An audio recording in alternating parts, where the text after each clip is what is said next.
Hello दोस्तों, हमारा आज का टॉपिक है सेफ्टी फ्रॉम फायर, जो बहुत ही इम्पोर्टेंट है और महत्वपूर्ण भी है। परीक्षाओं में यहाँ से ज़रूर कोई न कोई क्वेश्चन पूछा जाता है, चाहे वो वनडे एग्ज़ाम हो या ईयरली आईटीआई के सिलेबस का एग्ज़ाम हो। ठीक है दोस्तों, तो इसकी शुरुआत हम एक एक करके क्वेश्चन से करेंगे और इसमें जितने भी डिटेल्स आएंगे उसको अच्छे से समझने की कोशिश करेंगे। बहुत ही इम्पोर्टेंट है दोस्तों, ज़रूर देखिए, ध्यान से देखिएगा। ठीक है दोस्तों, हमारा पहला क्वेश्चन है, आग सामान्यतः वायुमंडल में ऑक्सीजन और ईंधन के किसी स्रोत के बीच प्रतिक्रिया के द्वारा लगती है। तो इसमें पहला ऑप्शन है, ए ऑप्शन है भौतिक, बी है यांत्रिकी, सी है रासायनिक और डी है इनमें से कोई नहीं। तो वायुमंडल में ऑक्सीजन और ईंधन के रासायनिक क्रिया के द्वारा, रासायनिक प्रतिक्रिया के द्वारा आग लगती है। तो इस तरह से हमारा ऑप्शन सी जो है वो सही हो जाएगा। ठीक है दोस्तों, ऑप्शन सी हमारा करेक्ट होगा। अब बात करते हैं अगले क्वेश्चन की, दूसरे पे आते हैं। दूसरा क्वेश्चन है हमारा, फोम फायर एक्सटिंग्विशन का प्रयोग निम्नलिखित में से किस प्रकार की आग को बुझाने के लिए किया जाता है। फोम फायर एक्सटिंग्विशर का प्रयोग किस तरह के आग को बुझाने के लिए किया जाता है। इसमें से पहला ऑप्शन दे रखा है विद्युतीय आग, बी ऑप्शन है तेली आग, सी है कार्बोनेशियम आग, डी है ये सभी। तो बताइए दोस्तों, फोम फायर एक्सटिंग्विशन का प्रयोग निम्नलिखित में से किस प्रकार की आग को बुझाने के लिए किया जाता है।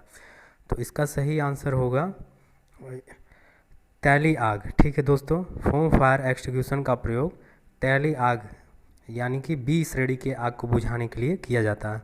अब यहाँ पे इस टॉपिक पर दोस्तों हम इसके सारे जितने भी फंडामेंटल्स हैं उनको जान लेंगे। ठीक है दोस्तों, इसमें हम पहले जानेंगे आग कितने प्रकार के होते हैं। दोस्तों, आग को 4 श्रेणियों में बांटा गया है। कितने श्रेणियों में? 4 श्रेणियों में। ठीक है, वो कौन कौन से हैं आग? ए श्रेणी में, बी श्रेणी, सी श्रेणी और डी श्रेणी। किसमें? ए श्रेणी, बी श्रेणी, सी श्रेणी और डी श्रेणी में। अब इसमें जो ए प्रकार का आग है इसको कार्बोनेशियम आग कहते हैं। ए प्रकार को कार्बोनेशियम आग, ठीक है। बी प्रकार को तैली आग, बी जो है आपका तेली आग है, तैली आग, तेल द्वारा लगने वाले आग। और सी प्रकार का जो आपका आग होता है वो गैसी आग होता है, गैस द्वारा। ठीक है दोस्तों, और डी जो है बिजली द्वारा। किसके द्वारा? बिजली द्वारा। बिजली द्वारा जो आग लगता है वो डी श्रेणी में आता है। अब हम बात करते हैं कार्बोनेशियम आग की। तो कार्बोनेशियम आग क्या होता है दोस्तों? कार्बोनेशियम आग जो है आपका ये लकड़ी, पेपर, कपड़ा, रबर, प्लास्टिक आदि के द्वारा यदि आग लग जाता है तो ए श्रेणी के कार्बोनेशियम आग में आएगा। ठीक दोस्तों, किस में आएगा? ए श्रेणी के कार्बोनेशियम आग में। जो ये कार्बोनेशियम आग दिया गया है ऑप्शन सी में, तो इसको बुझाने के लिए सोडा एसिड एक्सीक्यूटर का प्रयोग करते हैं। ये कार्बोनेशियम आग को बुझाने के लिए सोडा एसिड ऑक्सीक्यूटर का प्रयोग करते हैं। ठीक है दोस्तों, अब जो बी श्रेणी में तेली आग आता है, श्रेणी बी में तैली आग आता है, इसको बुझाने के लिए फोम फायर एक्सटिंग्विशर का, फोम एक्सटिंग्विशर का प्रयोग करते हैं। किसका?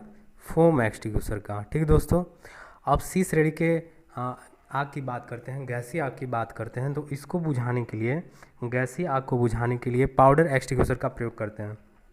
और लास्ट डी श्रेणी के आग को बुझाने के लिए, अर्थात बिजली द्वारा यदि आग लग जाता है उसको बुझाने के लिए CTC, किसका? CTC एक्सटिंग्विशर फायर का प्रयोग करते हैं, CTC का प्रयोग करते हैं।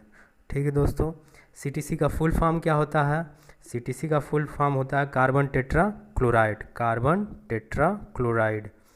ठीक है, इसमें कार्बन टेट्रा क्लोराइड जो जिस सिलेंडर में भरा होता है उसी में ब्रोमोक्लोराइड डाईफ्लोरोमीथेन भरा होता है। ब्रोमोक्लोरो डाईफ्लोरोमीथेन, इन दोनों के मिश्रण से ही जो गैस निकलती है उसी के द्वारा, इलेक्ट्रिक द्वारा लगी आग को बुझाया जाता है। ठीक है दोस्तों, अब गैसीय आग में बात करें, गैसीय आग, तो इसमें जो है CO2 कार्बन डाइऑक्साइड या नाइट्रोजन के साथ, नाइट्रोजन गैस के साथ जो सोडियम बाइकार्बोनेट होते हैं उनको मिलाकर आग के ऊपर फेंका जाता है। ठीक है दोस्तों, तो इस प्रकार गैस के द्वारा लगी आग बुझ जाती है।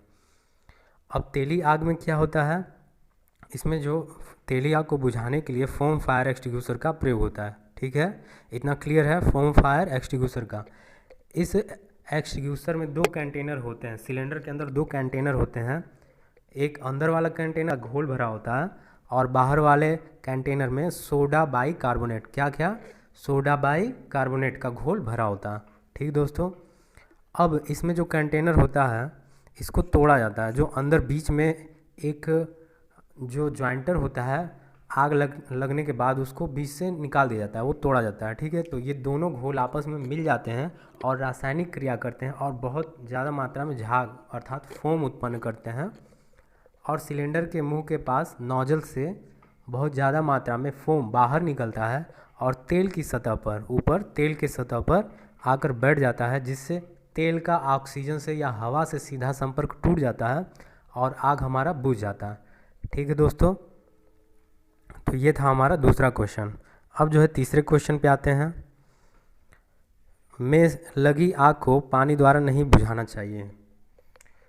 ठीक है, डैश डैश है, में लगी आग को पानी द्वारा नहीं बुझाना चाहिए। ऑप्शन ए है तेल, मोम, सी ऑप्शन है ए और बी, और डी है इनमें से कोई नहीं। तो इसका आंसर क्या हो जाएगा दोस्तों, तेल और मोम।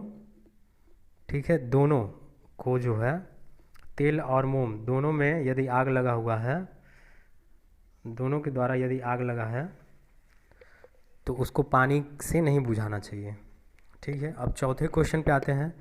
पाउडर एक्सटिंग्विशर में कार्बन डाइऑक्साइड या नाइट्रोजन गैस के साथ किस पाउडर को आग पर फेंका जाता है।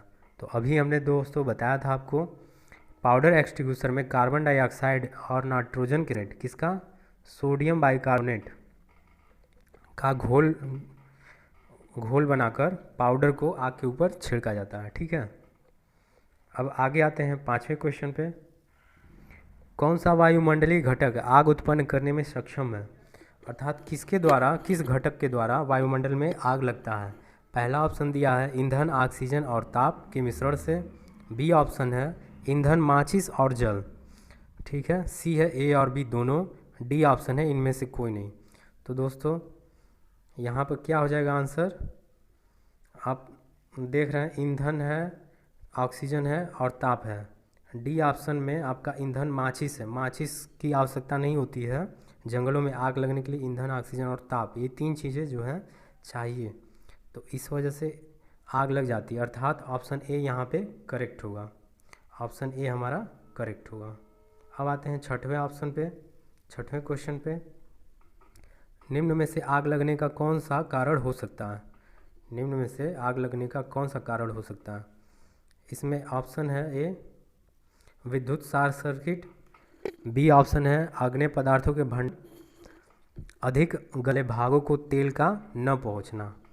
ठीक है, पहला ऑप्शन भी सही है, विद्युत शॉर्ट सर्किट से भी आग लग सकता है। बी ऑप्शन क्या है, अग्नेय पदार्थों के भंडारण स्थल पर सुरक्षा नियमों का उल्लंघन यदि होता है तो वहाँ आग लगने का चांस बढ़ जाता है और आग लग जाता है। सी ऑप्शन बोल रहा है अधिक गति पर चलने वाले भागों को तेल का न पहुंचना, जैसे हाई स्पीड की मशीनें हैं और वहाँ पे तेल नहीं पहुंच पाता है, घर्षण करने वाले गियरों के बीच में तेल नहीं पहुंच पाता है, तो वहाँ क्या होता है, चिंगारी उत्पन्न होता है, जिससे आसपास यदि तेल का कंटेनर वगैरह है तो उसमें आग पहुंच जाती है और पूरी फैक्ट्री में आग लग जाता है। तो इस प्रकार से यदि देखा जाए तो हमारा ऑप्शन डी यहाँ पर सही हो जाएगा, उपरोक्त सभी। ठीक है दोस्तों, अब आते हैं अगले क्वेश्चन पे। निम्न में से सुरक्षा उपायों के तौर पर किसका उपयोग किया जाता है, सुरक्षा उपायों के तौर पे किसका प्रयोग किया जाता है। ए ऑप्शन है रेत की बाल्टी, बी ऑप्शन है पानी से भरी बाल्टी, डी है अग्निशामक यंत्र, और सी ऑप्शन है अग्निशामक यंत्र, डी ऑप्शन है ये सभी। तो बताइए दोस्तों इसमें से कौन सा सही होगा। इसमें हमारा सी सही होगा, अग्निशामक यंत्र का प्रयोग किया जाता है सुरक्षा उपायों के तौर पे। ठीक है, अगले क्वेश्चन की बात करते हैं। तेल से भरे टब में लगी आग को बुझाने के लिए कौन से एक्सटिंग्विशर का प्रयोग किया जाता है। देखिए तेल की बात आ गई है दोस्तों, यहाँ पे तेल, तो तेल से भरे टब में कौन सा एक्सटिंग्विशर लगेगा बताइए। तो यहाँ पर होगा फोम एक्सटिंग्विशर ना, फोम। ठीक दोस्तों, फोम एक्सटिंग्विशर का प्रयोग होगा। अब आते हैं अगले 9वें क्वेश्चन में। 9वां क्वेश्चन है आग लगने पर निम्नलिखित में से क्या नहीं करना चाहिए। आग लगने पर सबको सूचना देना चाहिए, तुरंत आग बुझाने की कोशिश करनी चाहिए, उच्च अधिकारियों को सूचित करना चाहिए, आग लगे स्थान से भाग जाना चाहिए। ठीक है दोस्तों, तो यहाँ पर डी जो है आग लगे स्थान से भाग जाना चाहिए, हमारा गलत होगा। हमें क्या क्या करना चाहिए, शोर मचाकर सूचना देनी चाहिए कि आग लग गई है और तुरंत आग बुझाने की कोशिश करनी चाहिए। ठीक है दोस्तों, और अपने जो अधिकारी हैं उनको बताना चाहिए कि आग लग चुकी है। इस तरह से हमारा ऑप्शन डी यहाँ पर करेक्ट होगा, क्योंकि ये नहीं होगा उसमें। तो दोस्तों ये थे हमारे आज के सेफ्टी फ्रॉम फायर चैप्टर से ये इम्पोर्टेंट क्वेश्चन। दोस्तों अगर वीडियो आपको सही लगता है तो इसको लाइक करें और अच्छे से पढ़ें, और हमारी कोशिश है कि आपको अच्छे से अच्छे मटेरियल जो हैं प्रोवाइड कराया जाए। ठीक है दोस्तों, अभी चूँकि ये हमारा पहला वीडियो है तो हो सकता है इसमें कोई ना कोई त्रुटि हो। त्रुटियों को ध्यान न देते हुए मैं उम्मीद करता हूँ कि आप लोग ज्ञान अर्जित करने की कोशिश करेंगे। ठीक है, धन्यवाद।